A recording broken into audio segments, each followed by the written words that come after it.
విజయవాడలో కురిసిన భారీ వర్షానికి కాలనీలన్నీ జలమయమయ్యాయి. నగరంలోని పలు అపార్ట్మెంట్లు సెల్లార్లలోకి వరద నీరు పోటెత్తింది. దీంతో జనం తీవ్ర అవస్థలు పడుతున్నారు. వరద సెల్లార్లలోకి నీరు రాకుండా అడ్డుకునే ప్రయత్నాలు చేస్తున్నారు. మరిన్ని వివరాలను మా ప్రతినిధి రాము అందిస్తారు.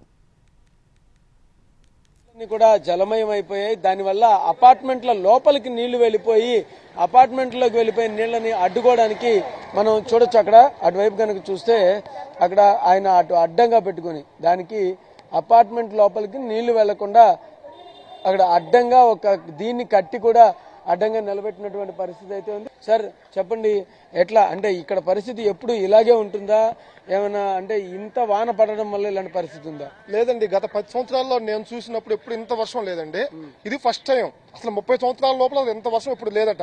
ఉన్నా కూడా లోపలికి వచ్చిన పరిస్థితులు లేవు. ఇంత వాటర్ దాకా లోపలికి. ఇప్పుడు మా అపార్ట్మెంట్, మా ఫ్లాట్లకి ఇంట్లోకి వాటర్ వచ్చేసినాయి. మాది భాగ్య అపార్ట్మెంట్, ఇక్కడ 4వ అపార్ట్మెంట్. ఇది మాకు బెడ్రూమ్ లోకి వాటర్ వచ్చేసినాయి.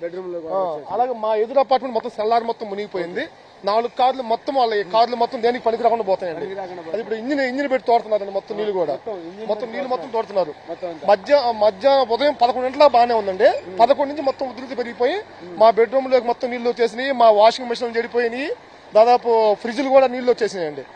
ఇంకా మధ్యాహ్నం కొంచెం 4 గంటలు కొంచెం తరపించాక నీళ్లు కొద్దిగా ఫ్లో తగ్గింది. ఇప్పుడు అటు ఒకసారి లోపలికి వెళ్లి చూసే ప్రయత్నం చేద్దాం మనం. అపార్ట్మెంట్ లోపలికి వెళ్తే గనక మొత్తం సెల్లార్ అంతా కూడా ఉండిపోయింది.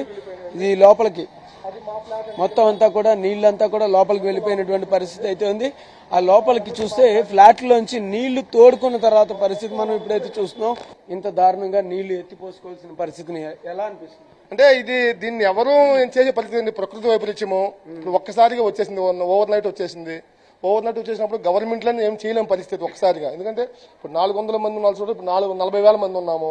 ఇప్పుడు దానికి తగ్గట్టు ఈ డ్రైనేజ్ సిస్టమ్ కూడా పెరగలేదు. ఎప్పుడో 100 సంవత్సరాల డ్రైనేజ్ సిస్టమ్ కొత్తగా ఎవరు ఉన్నదాన్ని ఏదో సర్చ్ చేస్తున్నారు, కానీ కొత్తగా డ్రైనేజ్ సిస్టమ్ ఏమి పెరిగింది లేదండి. ఇప్పుడు ఎవరు కూడా ఇండ్లలోకి వెళ్లాలంటే కూడా భయపడేటటువంటి పరిస్థితి లాగా ఇక్కడ అయిపోయినటువంటి పరిస్థితి అయితే ఉంది. అక్కడ చూద్దాం మనం ఇంకొక అపార్ట్మెంట్. అక్కడ చూస్తే కనుక అక్కడ నీళ్లని మోటార్తో తోడుతున్నారు.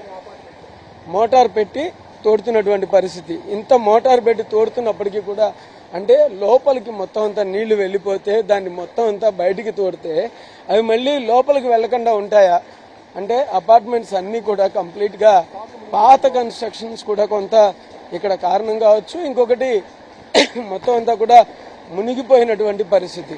కంప్లీట్ గా కూడా ఈ రోజు పడ్డ కుండపోత వర్షానికి, భారీ వర్షానికి మొత్తం అంతా కూడా నీళ్లతో నిండిపోయి అపార్ట్మెంట్స్ కానీ ఇళ్లు కానీ మొత్తం అన్ని కూడా మునిగిపోయాయి. మనం చూడొచ్చు కింద సెల్లార్ అయితే అసలు కనిపించట్లేదు. అది సెల్లార్ రోడ్డు ఉందా అన్న విధంగా కూడా తయారైపోయింది. పూర్తిగా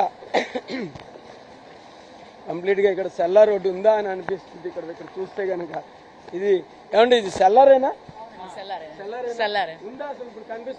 ఏం లేదండి, కనిపించట్లేదు. వానబడితే ఇదే పరిస్థితి.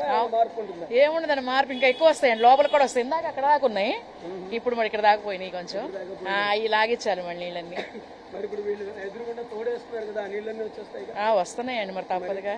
తర్వాత అవి అయిపోతే కనుక ఇవి లాగిస్తారేమో. అంతే, మరి ఇంకేం చేస్తారు.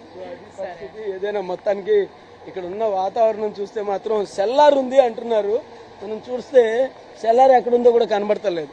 అంటే ఈ వాన దెబ్బకి మొత్తం సెల్లార్లు కూడా కనబడనంత దారుణంగా కూడా విజయవాడలో అపార్ట్మెంట్లన్నీ కూడా నీట మునిగిపోయినటువంటి పరిస్థితి అయితే ఉంది. ఏదైనా అధికారులు దీని మీద చర్యలు తీసుకుని డ్రైనేజ్ సిస్టమ్ ని డెవలప్ చేస్తే కొంతవరకు మెరుగుపడేటటువంటి అవకాశం అయితే కనిపిస్తుంది.